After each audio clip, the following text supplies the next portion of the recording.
16ই জানুয়ারি শনিবার। মঠ আশ্রম দ্বিতীয় সংসার। নরেন্দ্র রামকে পেলাম না বলে শ্যামের সঙ্গে থাকবো আর ছেলে মেয়ের বাপ হব, এমন কি কথা? শ্রীজীবন কৃষ্ণ: স্বামীজি বললেন বটে কথা, কিন্তু তিনি নিজেই তাই করেছিলেন। ঠাকুরের কোন কথা? মনুষ্য জীবনের উদ্দেশ্য ভগবান দর্শন, ভগবান লাভ। ঠাকুরের সে কথা নিলেন না। হি চাকড আউট আ ডিফারেন্ট পাথ। স্বামীজির মঠ এই শ্যামের সঙ্গে ঘর করা। নরেন্দ্র আবিষ্ট হয়ে এটা বলিনি। হ্যাঁ হ্যাঁ হ্যাঁ স্বামীজি বলেছিলেন এই কথা। যখন স্বামীজি কিন্তু একদম ব্যবহারিক জীবনের কথা বলেছেন, যে ভগবানকে পেলাম না বলেই যে আমাকে কাজকর্ম করে সংসারী হতে হবে, বিয়ে থাওয়া করতে হবে, ছেলে পুলের বাপ হতে হবে, এমন কি কথা? ভগবানকে ডাকছি, পাচ্ছি না। হ্যাঁ, পাওয়া যায়নি, এ কথা সত্যি।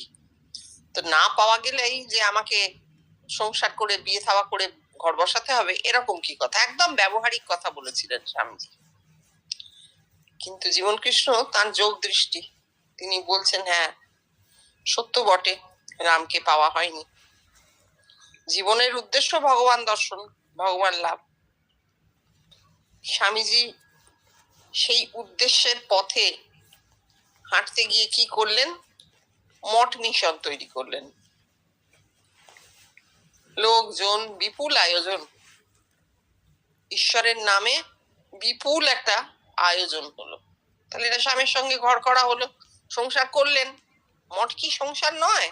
সে তো আরো বড় সংসার, আরো বড় সংসার। একজন শ্রীমার কাছে গিয়ে বলছেন যে মা, আমাকে সন্ন্যাস দাও। কেন বাবা, তুমি তো এই বেশ আছো, বিয়ে থাওয়া করনি, একটা কাজকর্ম করো, আসো, ঠাকুরের নাম করো, আবার সংসার সন্ন্যাস দিয়ে কি হবে জয়রাম বাটিতে? বলছে না, আমি মঠে থাকবো সন্ন্যাসীদের সঙ্গে। তখন শ্রীমা তাকে বলছেন, বাবা, সংসার ছেড়ে মঠে গিয়ে থাকবে, সে তো আরো বড় সংসার। নিজের সংসারে হয়তো দুটো বাটি মাজতে হয় না তোমায়, সেখানে রাশিকৃত থালা বাসন মাজতে হবে বসে। তখন কি তোমার এই ভক্তি থাকবে? অর্থাৎ আরো বড় সংসার, বহু বহু সন্ন্যাসী সেখানে থাকেন। মানুষ থাকলেই তার খাওয়া দাওয়া সবকিছু আছে, ভক্ত আসা যাওয়া আছে, টাকা কড়ির হিসেব আছে। তাহলে স্বামীর সঙ্গে ঘর করা হলো। আর স্বামীজি তা করেও ছিলেন। তাকে টাকা জোগাড় করতে হতো মঠ বসাতে, মঠ চালাতে, এবং অনেক রকম লোকজনকে নিয়ে থাকতে হতো। তাহলে ভগবানের মনটা কোথায় থাকলো? ভগবানে মন দিতে গেলে নির্জনতা চাই, নিভৃতি চাই। তিনি যে বুঝতেন না তা নয়, কিন্তু তিনি বারবার বলতেন, ওই আলমোড়ায় গিয়ে হিমালয়ের দিকে তাকিয়ে আমি শেষ জীবনটা কাটিয়ে দেবো, কারোর সঙ্গে থাকবো না, একা বসে থাকবো।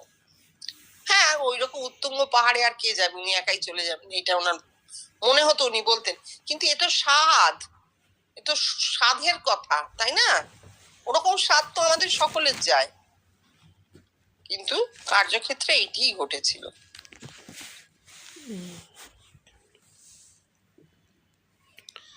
নরেন্দ্র আবিষ্ট হয়ে গাইছেন, পিলেরে অবধূত হো मतवारा, পেয়ালা প্রেম হরিরস কারে।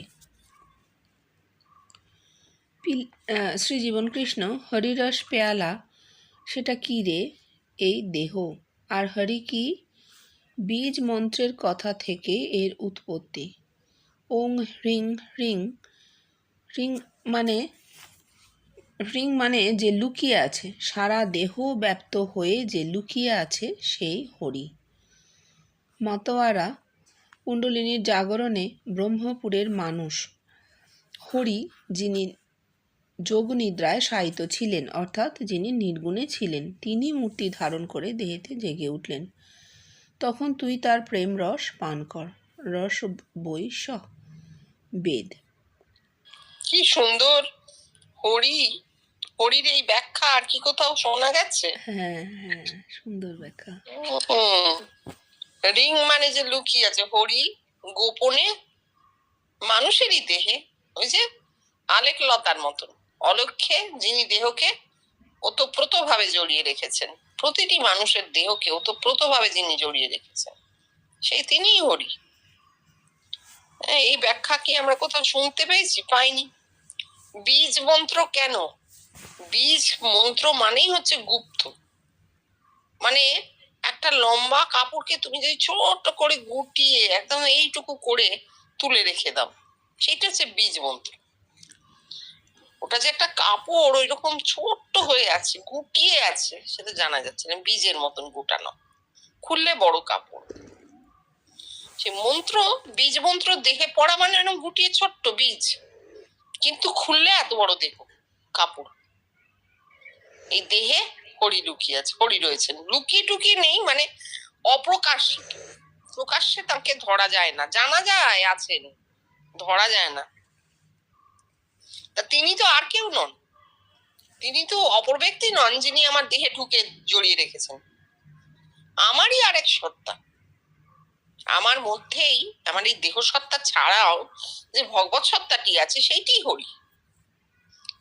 ঠাকুর বলছেন না, তিনি আমাদের পরিচালনা করেন, তাঁর ইচ্ছেতে সব হয়। তিনি তিনি করতে করতে কি হচ্ছে, থার্ড পার্সন করে দিচ্ছি। না, থার্ড পার্সন নন, তিনিই ফার্স্ট পার্সন, তিনিই ফার্স্ট পার্সন, তিনি সেই আমি। হ্যাঁ, দেখতে পাওয়া যাচ্ছে না, গোপনে গোপনে আছেন। প্রকাশ হয় কখন? যখন মানুষের প্রাণ শক্তি জাগে। এই আলেকলতা দেহকে জড়িয়ে রেখেছেন, সংকলিত হয়ে প্রথমে পেটের ডান দিকে দেখতে পাওয়া গেল নীল জল কলকল করছে, তারপর চতুর্থ ভূমিতে জ্যোতি, একটা একটা করে ভূমি পার হচ্ছে, আর হরি প্রকাশ ঘটছে। তো যে হরি আত্মা অলক্ষ্যে ছিলেন, তিনি ওই অনন্ত শয়ান থেকে উঠে, যোগনিদ্রা থেকে উঠে তিনি জাগছেন। কোথায় ছিলেন? নির্গুণে। প্রকাশ পাননি যখন, তখন নির্গুণে, নিত্যে, নিত্য থেকে, নির্গুণ থেকে তার আবির্ভাব করছে। কোথায়? দেহের মধ্যেই নির্গুণ, দেহের মধ্যেই তিনি জাগছেন। এই দেখতে পাওয়া যাচ্ছে ক্রমে ক্রমে একটা একটা ভূমিতে প্রকাশ করছে করে, একেবারে যখন তিনি মূর্তি ধারণ করে জেগে উঠলেন। কোথায়? আত্মা সাক্ষাৎকার সপ্তম ভূমিতে দেখতে পাওয়া গেল। সচ্চিদানন্দ গুরু দেখিয়ে দিচ্ছেন, সচ্চিদানন্দ গুরুও হরি, তিনি এক, ত্রিপুটি অবস্থা না। যিনি দেখছেন তিনিও জানছেন যে তিনিও রয়েছেন ওই ভগবানের মধ্যে বসে, ওই পুঞ্জীভূত জ্যোতির মধ্যে তাঁর বোধ। ভাগবত ভক্ত ভগবান এক হয়ে যাচ্ছে, জ্ঞান জ্ঞেয় জ্ঞাতা এক হয়ে যাচ্ছে। তা তিনিও জানছেন যে আমি হরি, আমারই সত্তাটি এই হরি, এই দেখা করছে। এই হরি প্রকাশ পেলেন, দেহেতে জেগে উঠলেন।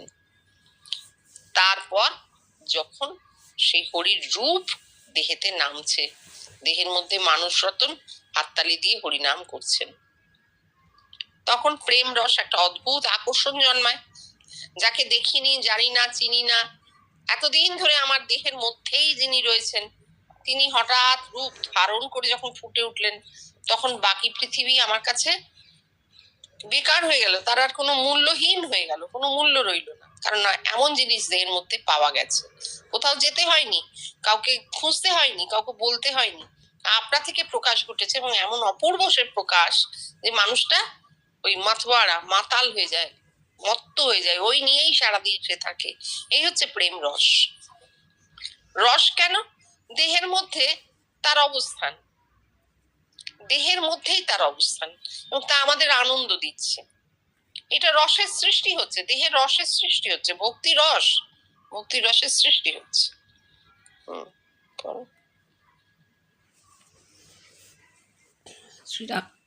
শ্রীরামকৃষ্ণ, ঈশ্বর আছেন জগৎ দেখলে বোঝা যায়। শ্রীজীবন কৃষ্ণ, সে কীরকম বোঝা জানিস? আনুমানিক আর প্রামাণিক, যা আমরা এখানে অহোরাত্র দেখছি। কি দেখছি রে ভোলা এখানে? ভোলা, আগে আপনাকে আমরা যে দেহের মধ্যে দেখছি সে তো কাল্পনিক নয়, অন্তরে, বাইরে, এটা প্রামাণিক। শ্রীজীবন কৃষ্ণ। হ্যাঁ, আচ্ছা, হ্যাঁ ঈশ্বর বলেন। আছেন জগৎ দেখলে বোঝা যায়, ঠাকুর বলেছেন। কেন কেন বলেছেন? বলছেন ঠাকুরের সময় জগৎ দেখে ঈশ্বরকে বোঝার উপায়। ঠাকুর তো ভেতরে পেয়েছেন, কিন্তু ঠাকুরের সামনে যারা আছে তারা তো ভেতরে কিছু তখনও পায়নি। তাই মনকে দেহে বদ্ধ করবার জন্য ঠাকুর এই কথাগুলো বলতেন। জগৎ দেখলে বোঝা যায় জগৎ ঈশ্বরের একটি রূপ। এইসব কথা ঠাকুরের বলার কারণই হচ্ছে সামনে বসে থাকা মানুষগুলোর মন অন্তর্মুখী হবে, ঈশ্বরের প্রতি যাবে, ঈশ্বরের সন্ধান শুরু হবে, মাথার মধ্যে ঈশ্বর কি এই কথাটা বারবার ঘুরবে, পাক খাবে। এই জন্য ঠাকুরের এই কথা। তখন তো ওই প্রামাণিক যেটা সেটা তো ঘটেনি, যে অন্যরা দেখে বলছে সেই জিনিস তো ঘটেনি। যে ভোলা বলছে আপনাকে আমরা দেহের মধ্যে দেখছি, সে তো কল্পনা নয়, অন্তরে বাইরে, এটা প্রামাণিক। ঠিক ঠিক, কিন্তু ঠাকুরের সময় তো অন্তরে বাইরে হয়নি, বাইরে দেখেছেন যারা এসেছেন, অন্তরে সকলে ঠাকুরকে দেখছেন, এই জিনিস তো ঘটেনি। তাহলে প্রমাণ তখনও ঘটে ওঠেনি বলে দেওয়া যায়, এইটুকু তফাৎ। এর মধ্যে কোনো দোষ ভুল বলা এসব কিন্তু কিছু নেই, যে সময় যাক। শ্রীজীবন কৃষ্ণ। সদা জানানাং হৃদয়ে সন্নিবিষ্ট। রাত্রি 9টা। পাঠক অনুমতি লয়ে পাঠ বন্ধ করলেন। সকলে একে একে ভাগবত মস্তকে ধারণ করলেন। অতঃপর ভগবান শ্রীজীবন কৃষ্ণকে প্রণামপূর্বক স্ব গৃহাভিমুখে গমন করলেন।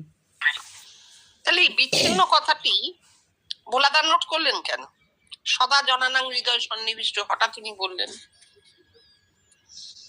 যতদূর জীবন কৃষ্ণকে পড়া গেছে, যতদূর তার ওই দিনলিপি, তার নিজের মুখের কথা বিভিন্ন জায়গায় শোনা গেছে দীর্ঘকাল ধরে, তাতে আমাদেরও মনে জীবন কৃষ্ণের একটা পূর্ণ ছবি কিন্তু তৈরি হয়েছে। তিনি মানুষটা কেমন ছিলেন, কিভাবে দিন কাটাতেন, কিরকম করে খাওয়া দাওয়া করতেন, কাজকর্মের ব্যাপারে কতটা নিখুঁত ছিলেন, কিভাবে লেখাপড়া করতেন, কেমন সুন্দর তার হাতের লেখা ছিল, কিভাবে চিঠি লিখতেন, এই সমস্ত ব্যবহারিক যাপনটাও আমাদের কাছে কিন্তু স্পষ্ট। এবার সেই যাপন থেকে কিন্তু আমরা জানতে পারি আলটপকা কথা তিনি বলতেন না। হঠাৎ একটা কথা তিনি বলে দিয়ে চুপ করে বসে রইলেন, এবার তোমরা চিন্তা করো, এই রকম কথা তিনি বলতেন না। এই কথাগুলো যারা লিখেছেন তাদের নিজস্ব কথা। হঠাৎ তিনি এই কথাটা বলবেন কেন? সদা জনানাং হৃদয় সন্নিবিষ্ট, যার কোনো পূর্বাপর নেই। একটা প্রসঙ্গে কথা বলতেন, প্রসঙ্গহীন কথা তিনি বলতেন না। এটা আমার কানে শোনা যে কোনো প্রসঙ্গহীন কথা তার বলা উপায় ছিল না, তিনি বলতেনই না, কথাই কম বলতেন। আর বললে এইরকম, হয়তো নতুন এলো কেউ ঘরে, তিনি অনেকক্ষণ ধরে কথা বললেন, তাকে বোঝালেন, বলতেন বাবা কি বক বক করলুম, বলতেন বা ছেলেটা দেখলি কি বকিয়ে নিলে আমায় দিয়ে। কিন্তু অযথা অকারণ কথা তিনি বলতেন না। ভোলাদাই যে নোট করলেন সদা জনানাং হৃদয় সন্নিবিষ্ট, এটার মানে কি? এটা ওনার নিজের কথা উনি বসিয়ে দিলেন, এরকমই মনে হচ্ছে আমার। মানে জীবন কৃষ্ণের যে ছবি তার সঙ্গে কথাটা মিলছে না। পড়ো। 17 জানুয়ারি রবিবার। মানুষ আমি কি এই তত্ত্ব জানবার জন্যেই জগতে এসেছে। শ্রীরামকৃষ্ণ।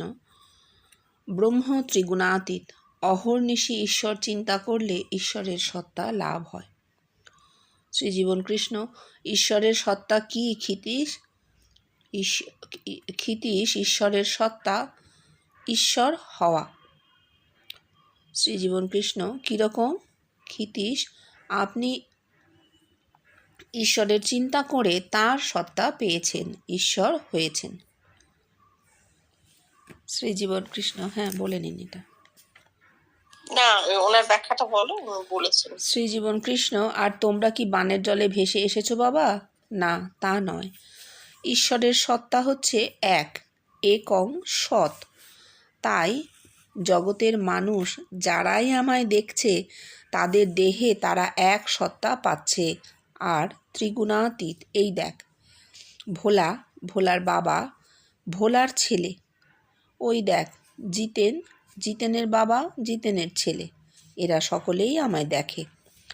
বালকের সত্য, যুবার রজ, আর বৃদ্ধের তম।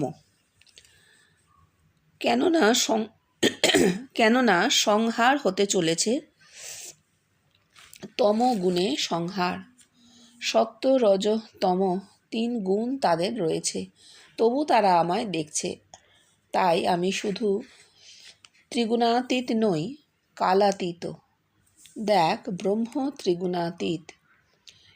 এই রকম পজিটিভ, ফিক্সড, ট্যাঞ্জেবল দৃষ্টান্ত আজ পর্যন্ত জগতে কেউ দিতে পারেনি। তাই তোরা ভাগ্যবান, কারণ আমায় তোরা তোদের দেহেতে দেখে তোরাও ত্রিগুণাতীত হচ্ছিস। এই ধারণা হতে সময় নেবে, আর হলে তার টেরও পাবি না। উত্তরকালে প্রমাণ সমেত বুঝতে পারবি। হ্যাঁ, এই যে বলছেন ত্রিগুণাতীত কি, সত্য, রজ, তম 3 গুণের অতীত, এই অবস্থাটা কি? 3 গুণের অতীত মানে গুণগুলো ছেড়ে গেছে তারপর দেখা হচ্ছে তা নয়, কিন্তু গুণ দেহেতে যেমন থাকবার তেমনই আছে। গুণ ব্যবহারিকের, আত্মিকে নয়। আত্মিকে যখন দেখা হচ্ছে তখন গুণের কোনো ক্রিয়া সেখানে নেই, কোন গুণের ক্রিয়া থাকছে না, সেই অবস্থায় দেখা হচ্ছে। কিন্তু তার মানে এই নয় যে দেহে গুণ নেই, দেহে তো গুণ থাকবেই। গুণ দেহের স্বভাব, গুণ থাকবেই। কিন্তু যখন দেখা হচ্ছে, যখন কোনো আত্মিক দর্শন হয়, তখন সেটা ত্রিগুণাতীত অবস্থায় হয়। কেন? কারণ সেখানে দেহের ক্রিয়া থাকছে না, দেহ সাইলেন্ট হয়ে যাচ্ছে একদম। এটা হচ্ছে ত্রিগুণাতীত অবস্থা। উনি অন্য জায়গায় বলেছেন ইন স্পাইট অফ, তা না হলে পোস্তার গুন্ডা তো তাকে দেখতো না, 4টে বিয়ে করা উকিল বাবুও তাকে দেখতো না। দেখেছে কেন? কারণ যে সময় দেখা হচ্ছে তখন আর ওই গুণ কাজ করছে না, গুণাতীত অবস্থায় দেখা হলো। এইবার যেটা বলছেন যে ব্রহ্ম ফিক্সড, পজিটিভ, ট্যাঞ্জিবল। এর আগে পর্যন্ত ব্রহ্ম কল্পনা, ব্রহ্ম কি জানা যায় না, ব্রহ্ম অবাং মানস গোচরম, ব্রহ্মকে মুখে উচ্চারণ করা যায় না, চোখে দেখা যায় না, কানে শোনা যায় না, এটাই ছিল। এবার কেন ছিল? আত্মিক বিবর্তন। মনুষ্য জাতির প্রাণের গতি যতদূর ছিল ততদূর বলা গেছে, কিন্তু ব্রহ্ম তো কল্পনা করা গেছে। ব্রহ্ম বলে কোন বস্তুর কল্পনা তো সম্ভব হয়েছিল, তা তো তারা করেছিলেন। একটা জিনিস মনে রাখতে হবে, কল্পনাও কিন্তু ব্রেনেই তৈরি হয়, কল্পনা বাইরে তৈরি হচ্ছে না। তাহলে কল্পনা যখন তারা করতে পেরেছিলেন, জিনিসটা সম্বন্ধে তাদের একটা সত্য কিছু বোধ তৈরি হয়েছিল, কোন সত্যের বোধ তাদের মাথায় কাজ করেছে। ওই যে বলছেন ব্রহ্ম ভূয়ায় কল্পতে, অর্থাৎ বহু মানুষের কল্পনার বস্তু ব্রহ্ম। তাহলে একজন মানুষের কল্পনা হলে আমরা রূপকথা এইসব বলে ছেড়ে দিতে পারি, কাল্পনিক। কিন্তু যখন বহু মানুষ, ভূয়ায় মানে বহু মানুষের কল্পনার বস্তু ব্রহ্ম, তখন আর সেটা শুধু কল্পনা নয়, তখন সেখানে একটা বোধের ক্রিয়া আছে। তো সেই ব্রহ্ম তখন আত্মিক বিবর্তনে, যখন বহু মানুষের কল্পনার বস্তু ছিলেন, এতকাল পরে, বিবর্তনের এতকাল পরে, প্রাণ শক্তিরই বিবর্তন, কিন্তু বিবর্তনের এতকাল পরে তার রূপ হয়েছে। সেই রূপ মানুষের দেহে ফুটে উঠে তাকে জানিয়েছে যে এইটি তোমার ব্রহ্মসত্তা। এইটির কথাই ঋষিরা বলে গেছেন, এইটাই সারা জগতের মানুষ চিরকাল খুঁজেছে, সে যে নামে খুঁজুক। কেউ ব্রহ্ম খুঁজেছে, কেউ আলেখ খুঁজেছে, সে যে নামে খুঁজুক, এইটা হচ্ছে তোমার সেই পরম সত্তাটি, যা দেহে নির্গুণে লুকিয়ে ছিল এতকাল। মানুষের আত্মিক বিবর্তনে আজ তার রূপ পেয়েছে। তুমি যে দেখছো ও তুমি নিজেকেই দেখছো, তোমারই বিশুদ্ধ স্বরূপটি। এত কাল লেগেছে বিবর্তনে ব্রহ্মের রূপ ফুটতে, তাই নয় কি? এইবার যে বলছেন ধারণা হতে সময় নেবে, আর তা হলেও টের পাবি না, তোরাও ত্রিগুণাতীত হচ্ছিস। উত্তরকালে প্রমাণ সমেত বুঝতে পারবি। কেন এই কথা বলছেন? এ কথা বলার একটা বড় কারণ হচ্ছে, আমরা যেমন মনে মনে একটু আফসোস করি যে ঠাকুরকে, জীবন কৃষ্ণকে আমরা সামনে থেকে দেখতে পেলাম না, আমরা গিয়ে তাদের কাছে বসতে পারলাম না, তাদের মুখের কথা শুনতে পারলাম না। একটা জাগতিক দুঃখ, জাগতিক অভাব বোধ হয়। কিন্তু তার সঙ্গে সঙ্গে আরেকটা কথাও বোঝা দরকার, স্থূলে একজন মানুষকে যদি দেখা হয়, স্থূল দেহ আমারও আছে, তাঁরও আছে, স্থূল দেহ বাধা হয়, একত্বে বাধা হয়, আমি আর তিনি এক, এইটা মনে করায় স্থূল দেহ বাধা হয়।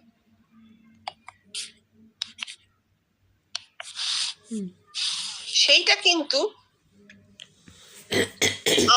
আমরা সেই দিক থেকে আমরা ভাগ্যবতী বা ভাগ্যবান যে আমরা তাদের স্থূল দেহে দেখিনি, আমরা তাদের দেখছি একেবারে যখন ভেতরে, তাদের এই জগতে তারা আর নেই, এই অবস্থায় দেখছি। আর সেই সময় যারা বসে আছেন তারা স্থূল দেহে দেখছেন তো সামনে, আবার ভেতরেও দেখছেন। তো তাদের ক্ষেত্রে কিন্তু একটা দ্বন্দ্ব সারাক্ষণ কাজ করেছে, এটা বলতে হবে। মানে ভেতরে দেখছি ব্রহ্ম, বাইরে উনি বসে আছেন ইনিও ব্রহ্ম, মানে গুলিয়ে যেত, জাগতিক এবং আত্মিক গুলিয়ে যেত এদের। এইটা ধারণা হতে তো সময় লাগবে। ওই যে বলছেন তোদের পরে ধারণা হবে, মানে আমি না থাকা কালে, আমি চলে গেলে তারপর বুঝবি, এখন বুঝতে পারবি না।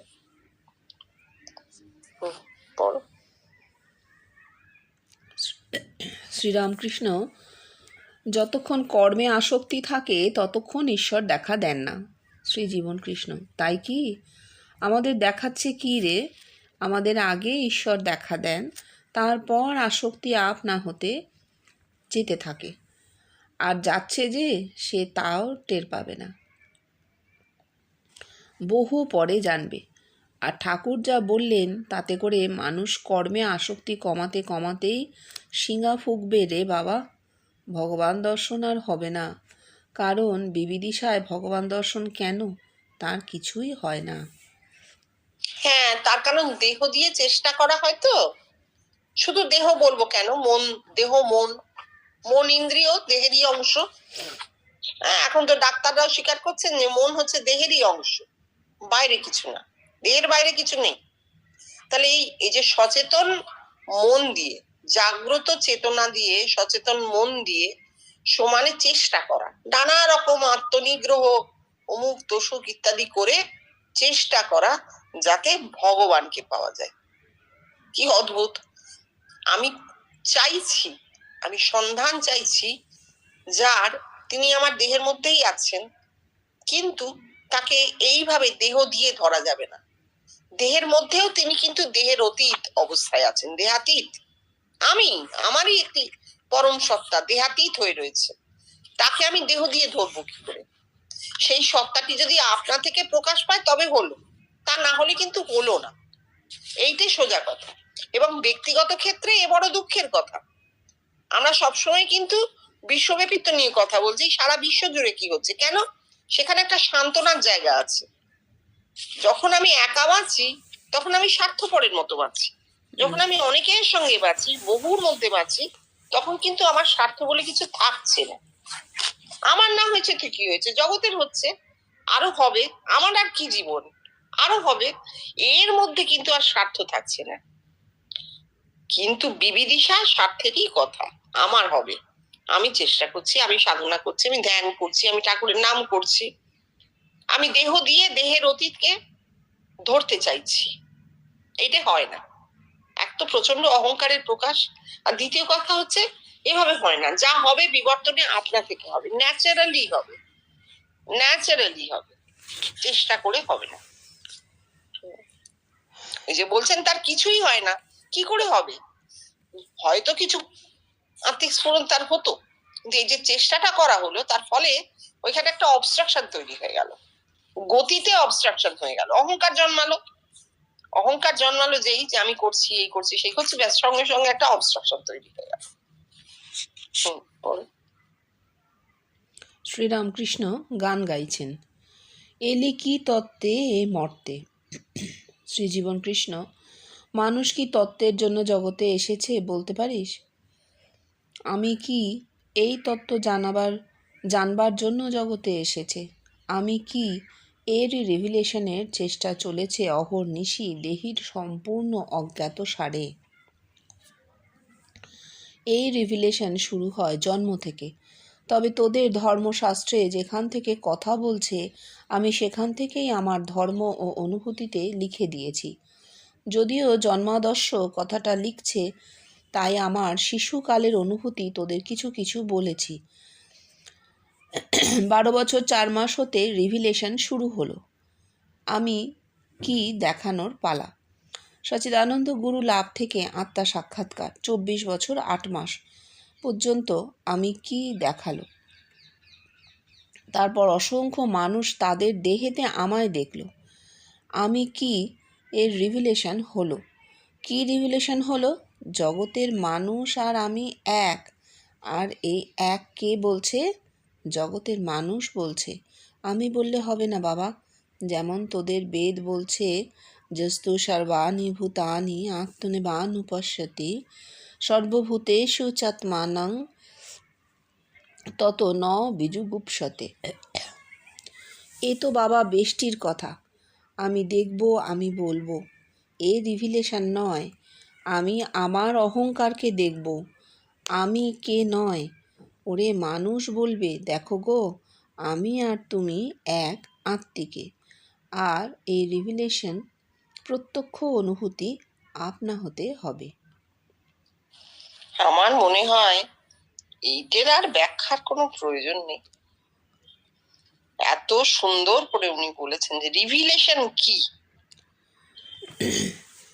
মানুষ নিজের অজ্ঞাতসারে এই রিভিলেশনের জন্য চেষ্টা করে, নিজের অজ্ঞাতসারেই করে, সাধন করতে হবে, ছোটাছুটি করে, নানা দিকে ছোটাছুটি করে। কিন্তু যদি আপনা থেকে তার দেহটা শান্ত হয়ে যায় না, সেটাও আপনা থেকে হবে, কেউ বলে হবে না।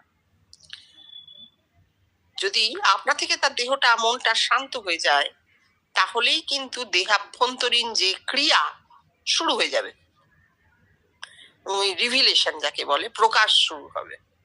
সে দেখতে পাবে নিজের দেহের মধ্যে, স্বপ্নে, জাগরণে, নানা রকম ট্রান্সে নানা রকম অনুভূতি সৃষ্টি হবে, যে অনুভূতি তাকে বলে দেবে আসলে সে কি। হ্যাঁ, আমি কি, এইটা তো একটা শাশ্বত প্রশ্ন। প্রত্যেকটা মানুষের অজ্ঞাতসারে তার মাথায় এই প্রশ্নটাই তাকে ছুটিয়ে বেড়ায়। জীবন কি, আমি কি, আমি এখানে কেন এলাম, এরপর কোথায় যাব, এই যে প্রশ্নগুলো, এই প্রশ্নগুলো তো শাশ্বত প্রশ্ন। এক্সিস্টেন্সিয়ালিজমের গোড়ার কথা, অস্তিত্ববাদের গোড়ার কথা। কেন আমি কি, আমি কেন। তো মানুষকে ছুটিয়ে চলেছে, সারা বিশ্বের মানুষ যে ছুটছে চারিদিকে, শুধু খাবার জন্য নয়, কিন্তু শুধু বেঁচে থাকার ন্যূনতম শর্তগুলো পূরণ করবার জন্য নয়, তারও বেশি। বেশিটা কি? ওই আমি কি রিভিলেশন, আমি কে, আমি কি, কেন। এবার এইটা রিভিলড হয়, অনেকেরই হয়েছে। আর কিভাবে হয়? মানুষটা যদি শান্ত হয়ে যায়, তার দেহের ক্রিয়া যদি একদম ওই ন্যূনতম হয়ে যায়, ওই আমি খাবো, থাকবো, ঘুমবো, এইটুকু যদি জীবত্ব দেহের ক্রিয়া যদি এইখানে চলে যায় কারোর, তাহলে আপনা থেকে তার মধ্যে ওই অসীমের প্রকাশ ঘটতে থাকবে। অসীমের প্রকাশই ভগবানত্ব, ঈশ্বরত্ব, ব্রহ্মত্ব, তুমি যা খুশি বলতে পারো। এবার তুমি যদি বলো আমরা স্বপ্নগুলো দেখি, সেগুলো তো কিছু মানুষ, কিছু বস্তু, এসবই, পরিবেশ, প্রকৃতি, এসব নিয়েই হয়। জগৎ হচ্ছে ভগবানের একটি রূপ মানে প্রতীক। জগৎ হচ্ছে ব্রহ্মের প্রতীক। আর আমরা স্বপ্ন যে দেখি, স্বপ্ন হচ্ছে প্রতীক। সেই প্রতীক আমাদেরকে বুঝিয়ে দেয় যে এই ব্রহ্ম, এই ব্রহ্মের রূপ একটি, সেই জন্য আমরা ওইভাবে দেখি। কিন্তু কথা হচ্ছে যখনই আমাদের ভেতরে এই রিভিলেশনটা, প্রকাশটা করতে থাকে শান্ত দেহে মনে, তখন ওই রূপকে ঘটলেও, প্রতীকে ঘটলেও আসলে ওইটি ব্রহ্মের রূপ। একেবারে বস্তুতত্ত্বে ব্রহ্ম সাক্ষাৎকার যাকে বলে বেষ্টির, সে কথা আর জগৎব্যাপীতে টেকে না। কি করে টিকবে? জগৎব্যাপীতে ও কথা টেকে না। বস্তুতত্ত্বে ব্রহ্ম সাক্ষাৎকার যা স্বামীজির হয়েছিল, যা ওরও হয়েছিল, যে মাথার চামড়া গুড়িয়ে যাওয়া, ওইটা আর জগতে টেকে না। ওইটা বিবর্তনে যদি এইরকম মাথা জন্মাতে থাকে মানুষের, যে মাথায় ওই ব্রেনের মেমব্রেনটা নেই, চামড়াটা নেই, ওইভাবেই সে জন্মাচ্ছে, তাহলে সেই অনন্তের কথা। নাহলে অনন্ত বা অসীমের অনুভূতি আমরা এইভাবেই বুঝি, অজানা অচেনা জায়গা, অজানা অচেনা সময়, অজানা অচেনা মানুষ আমাদের স্বপ্নে জেগে উঠছে, এই হচ্ছে অসীমের অনুভূতি। বিশাল সমুদ্র, অন্তহীন সমুদ্র, অসীমের অনুভূতি। অন্তহীন আকাশ, অসীমের অনুভূতি। এইভাবে আমরা বুঝতে পারি